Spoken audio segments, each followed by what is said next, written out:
छत्रपती शिवाजी महाराज की जय, धर्मवीर संभाजी महाराज की जय, डॉक्टर बाबासाहेब आंबेडकरांचा जय असो. आमचे बसा की राजू, मी बसलो तो मी पण बोलतो कसं मला जरा नीट तुम्ही उभं राहिले तर मला असं वाटेल लवकर अटकाय.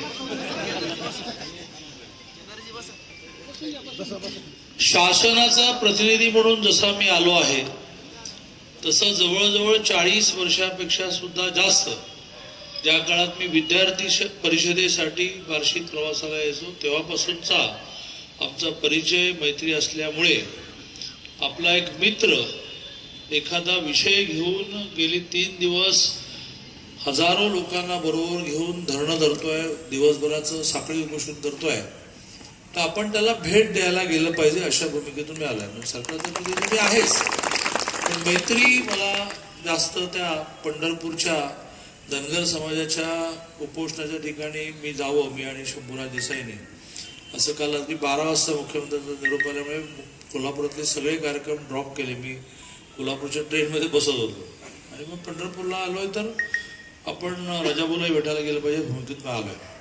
माझी विनंती अशी राहील की मी कमी वेळात जास्त बोलतो, मला फापट बसायला नाही जमत, तर तो जरा शांतपणे ऐकून घ्या, मग काय नंतर बोलायचं ते बोला.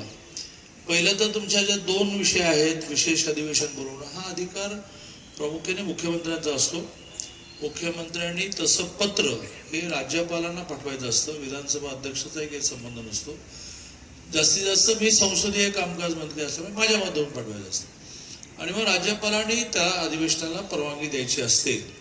आणि त्यामुळे तुमची ही जी मागणी आहे किंवा मराठा समाजाला मिळणाऱ्या सुविधा आणि आरक्षण या विषयाचा विचार करण्यासाठी विशेष अधिवेशन बोलवावं ही जी आपली मागणी आहे ती मी मुख्यमंत्र्यांपर्यंत पोहोचवतो.